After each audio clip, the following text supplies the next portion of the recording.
Hi there, Lions Nation. I am so happy to have Patrick Summers, who is the Executive Director of the NEWMAC, joining us this week.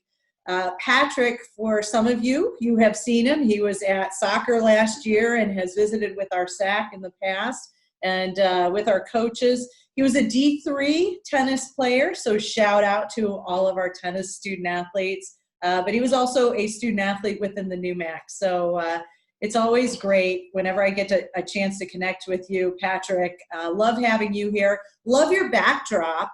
Do you like my kitchen office? I love your kitchen office. I figured that since I was coming in to visit with you, that I would at least have Kendall in the background for us all. And thank you for inviting me. I'm happy to be here today. Well, we are having a blast. We, I guess, as much fun as one could have during COVID-19, of course. We've been playing instant classics every week, every Thursday. And tomorrow coming up is the 2015 Field Hockey Championship match, which, yes. You know what, that one is an instant classic for the whole country. That should be on ESPN to watch. But we've had our lacrosse senior game on.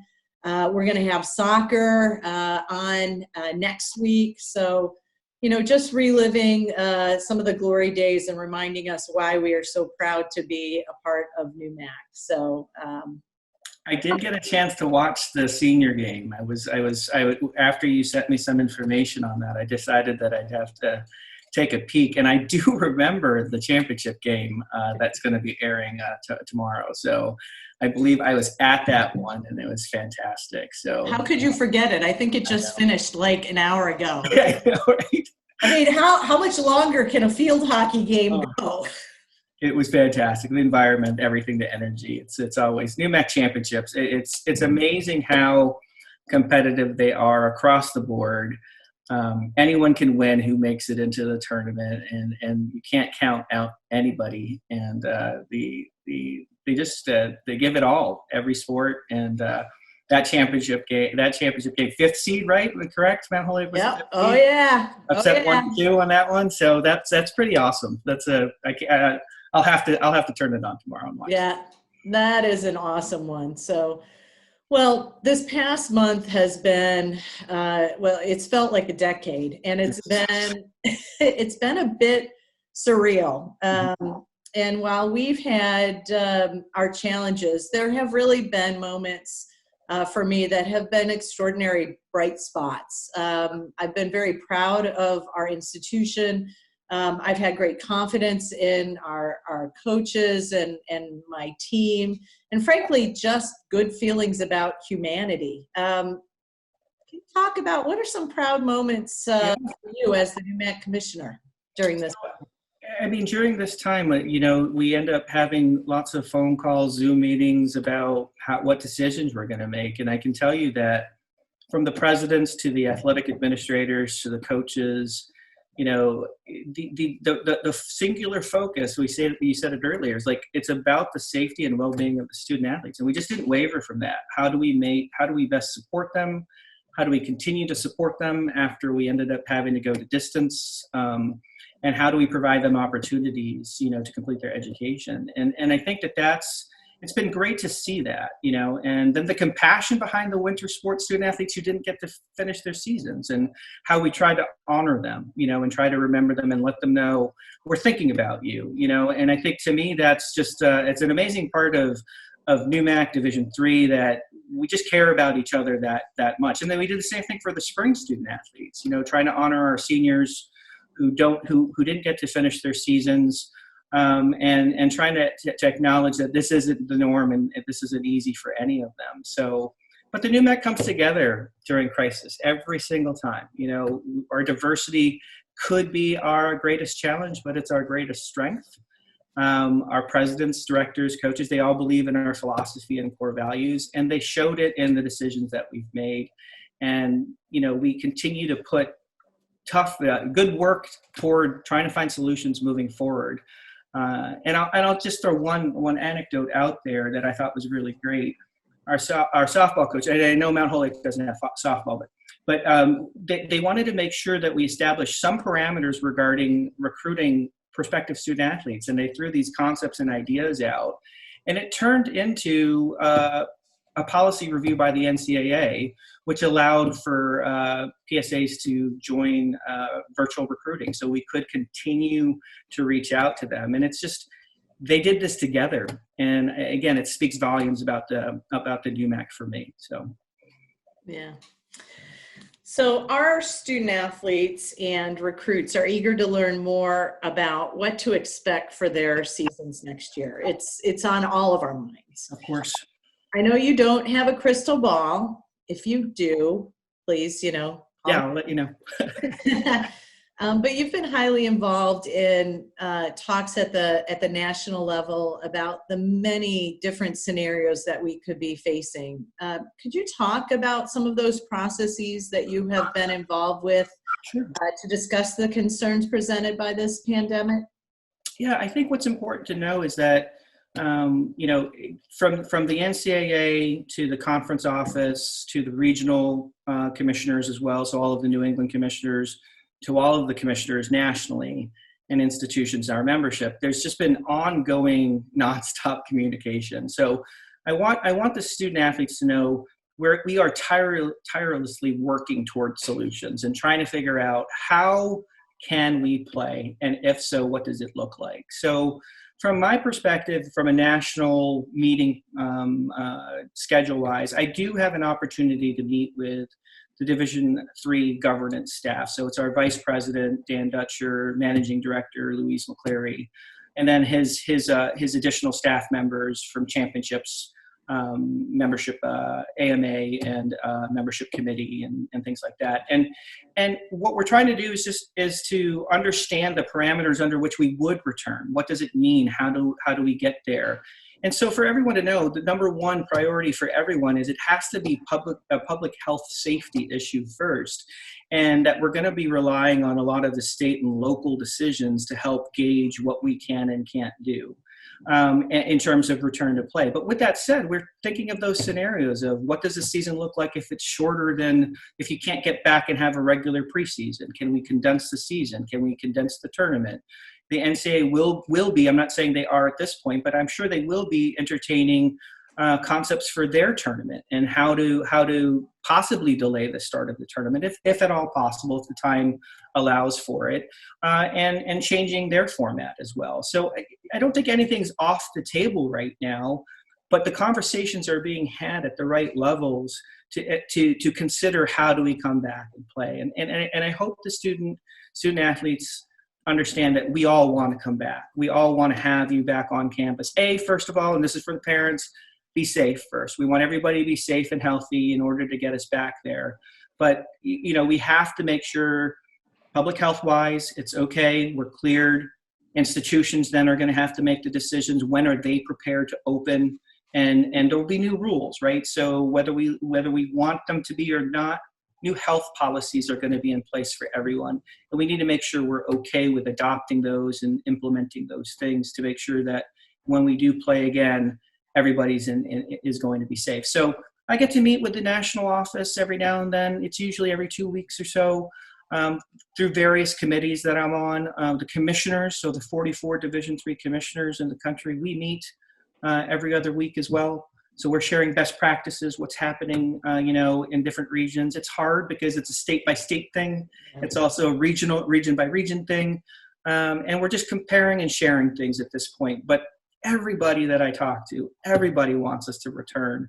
And I think we're going to do our best to get there, with the number one thing being to keeping everybody safe and healthy through that process. So hopefully that answers that question. And again, for the student athletes, we want you back. We want to do everything we can to get you back. And for the parents, we're going to do that as safe as possible, taking that into consideration. So. And for sure, we have got the gamers in the NEWMAC to figure this out. We have got our athletic training staff, our coaches, we have our associate ADs, everybody. So could you talk a bit about the NEWMAC and specifically within our conference, what, the processes, I know because I'm involved with some things, but share with folks how's the NEWMAC approaching this? Yeah. So, I mean, it's going to be a top-down decision there with the presidents leading the conversations. Institutional autonomy, right? So you all will have to make your decisions on whether or not you believe, based on the requirements out there, again, from the public health perspective, can you reopen? And then the presidents will manage through, you know, does it make sense to continue with the season and give the opportunity to have some sort of hybrid regular season, whether it's conference play or not, whether it's championships or not. We did that. We had those conversations in the spring, you know, and for the most part, we said, you know, institutions can figure out what they want to do on a case-by-case basis for non-conference, and until obviously we made the final decision to cancel everything. And I would imagine the same thing would happen as we move into the fall if we're not all returning at the same time, as the presidents will give us the opportunity to make specific decisions to offer access to the institutions that have returned. And the directors right now, the athletic directors, we're going to be meeting on a weekly basis to start assessing opportunities. And then what you're going to see from there is assignments out of the directors group to the assistants associates group, which is our governance group, to start assessing regular season opportunities. You know, do we need to reduce contests because we won't have the same amount of weeks? Should we do a different hybrid championship? Because again, we won't have as many games to play and not as many teams potentially, right, if not everybody returns. We'll ask the athletic trainers, what are the new process that we're going to have to put in place? We will examine, can we still shake hands for a pregame protocol and postgame protocol? Sports information directors are going to be involved in terms of making sure we're doing everything we can to promote those things and to assure that the messaging is getting out accordingly based on the changes in the games. And they're just such a huge part of our communication tools to our fans and our public.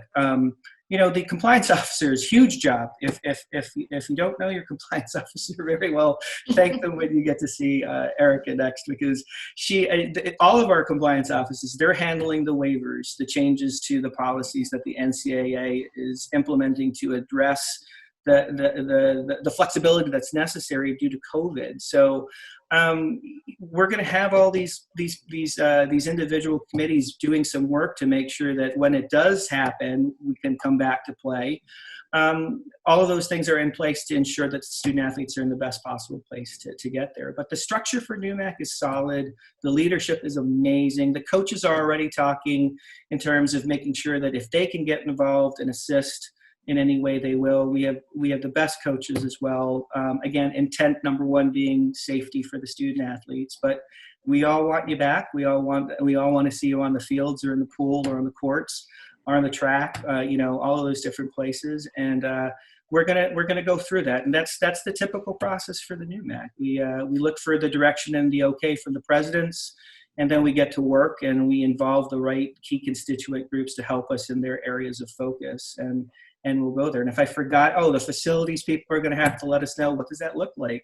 You know, we're going to have to do campus partners from student life. How long is it going to take to transition over?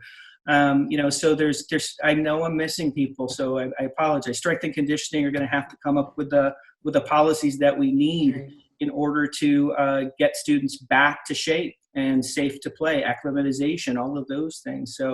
So those I've forgotten, I apologize, you know, but we can't do it without all of you. I mean, again, everybody who runs your facility, they need to be comfortable in terms of sanitizing everything and the ongoing sanitization that we'll need and all of those things. So, but we're doing it, and we're taking the steps necessary to assess, and we're doing best practices with our peer groups out there as well, and finding out, you know, our next door neighbors, the NESCAC, what are they up to? Our neighbors down in Ohio, the North Coast Athletic Conference, I'll reach out to their executive director and ask them the same thing. So, you know, we need to know, you know, are we forgetting anything? Are we missing anything? And I think we're doing a good job with all of that stuff. Yeah, I know a number of institutions are looking at different academic models, you know, just thinking of different ways that we can get our students back to campus and engaging with us. And, you know, that isn't new for the NEWMAC either. I know that we've operated with some different academic models, and the relationship among my colleagues and all of us working together has been really extraordinary, and everybody really has that all-in mentality that we want to make things work for our student athletes, because we know just how valuable athletics is to the overall higher education experience. So yeah, and we've not seen the pandemic. No. I'm not sure that anything, I never really thought that there could be anything worse than the triple E. Yeah, that was a tough one. But at least we were given the variable of like, we can't play after dusk. This one is a little bit different from there, right? Yeah, we did H1N1, right? I think you and I were talking about H1N1 at one point. Yeah. So we had some of these, the magnitude of this is just at a different level for us. But I mean, you're so accurate in terms of the people we get to work with in the NEWMAC. They're just fantastic people, and the student athletes. I mean, you asked proud moments. It's the fact that we had Women of the Year candidates, and you all had Kathleen Pruden in there, and we just have some fantastic people involved, and great brains, and mindful people. And we want to take care of the students first, and that's where it's. I know we want to look at this from an athletic perspective, but we have to look at it from an academics first. Are we able to open the institution, right? That's where we start. And if we get the go-ahead there, then we're all in. We're ready. We'll be the first. Athletics will be the first department, and we're ready to go. We're ready to win it. Yeah, absolutely. That's the best part of all this for me. And working with good people and amazing student athletes. That just makes you proud. And some of the features that we've seen through the spring of accomplishments and just some amazing things out there has been fantastic. So yeah, well, Patrick, I am so grateful for your leadership within our conference. It is a great group, an extraordinary group of individuals that we're there. We serve our student athletes. They are everything to us, and we know how important it is to invest in their experience. And so thank you. And Patrick, I can't wait for you to be back on campus with us. Come visit with our student athlete leaders. Come cheer us on. But thank you for being with us. And I'm grateful to you for everything that you are doing on our behalf and working with us to really, we're going to do everything we can to make sure next year happens. We will. And it's always a pleasure. Can't wait. I want to do the breakfast for the Student Athlete Advisory Committee again. Yes. That was fantastic last time. And I'll definitely come back on campus. I can't wait to visit again. Again, it's why I have Kendall up in the background. It'd be much better if we were doing this in person. So, but I just hope everyone stays safe and healthy. And like I said, we're going to work as hard as we possibly can to get us back to normal. Great. Thank you so much, Patrick. Take care.